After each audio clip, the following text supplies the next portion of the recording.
எவ்வளோ கெத்தான இருந்த மனுஷர், அடையாளமே தெரியாத வந்து வாக்களித்த சாமி படம் நடிகர் கோட்டாராவ் சீனிவாசன். பிரபல தெலுங்கு நடிகர் கோட்டா சீனிவாசராவ் தள்ளாடிய நிலையில் வந்து வாக்களிக்க சென்ற வீடியோ தான் சோஷியல் மீடியாவில் வைரலாகி வருகின்றது. தமிழ் சினிமா உலகில் மிக பிரபலமான வில்லன்களாக திகழ்ந்து வந்த நடிகர் கோட்டா சீனிவாசராவ் இவர் ஆந்திரா மாநிலத்தை சேர்ந்தவர். இவர் நடிகர் மட்டும் அல்லாத பாடகரும் ஆவார். இவர் 1978ஆம் ஆண்டு தெலுங்கில் வெளியான பிரணம் கிரகிடு என்ற படத்தின் மூலமாக தமிழ் சினிமாவில் அறிமுகமானார். அதைத் தொடர்ந்து இவர் பல தெலுங்கு படங்களில் வில்லனாக மாஸ் காட்டி இருந்திருந்தார். அதன் பின்பு இவர் இந்தி மொழிகளிலும் நடிக்க தொடங்கினார். அவரிடம் நடிப்பு மட்டும் எந்த அளவிற்கான பிரபலமோ அதை போல அவரிடம் அந்த சிரிப்பும் மக்களிடம் பிரபலம் என்று சொல்லலாம்.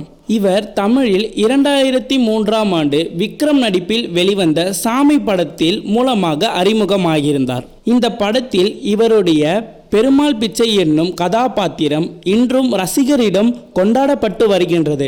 இதைத் தொடர்ந்து இவர் தமிழில் குத்து, ஜோர், திருப்பாச்சி, ஜெயசூர்யா, கொக்கி, சாது மிரண்டா, சத்தியம், தனம், பெருமாள், ஜெகன்மோகினி கோ, சகுனி, தாண்டவம், ஆனிலால் அழகுராஜா, மரகத நாணயம் போன்ற படங்களில் இவர் வில்லனாக மிரட்டல் காமெடியில் கதாபாத்திரத்தில் நடித்து வருகின்றார். மேலும் இவருக்கென்று ஒரு ரசிகர் பட்டாளமே உருவானது.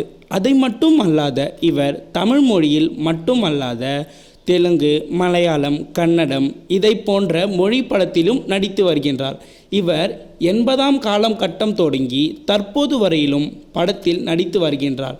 இதை மட்டும் அல்லாத இவர் அரசியல் கவனமும் செலுத்துகின்றார். இதில் பொதுமக்கள் மட்டுமல்லாத திரைப்பிரபலங்களும் வாக்களிக்க வந்திருந்தார். இந்த வகையில் நடிகர் கோட்டா சீனிவாசராவ் வாக்களிக்க வந்த வாக்குச்சாவடியில் இருந்தார். இவரது வயது மூப்பு காரணமாக தள்ளாடிய நிலையில் இருவர் தாங்கி பிடித்து கொண்டு வாக்களிக்க வந்திருந்தார். தற்போது இவரது வீடியோ தான் வைரலாகி வருகின்றது.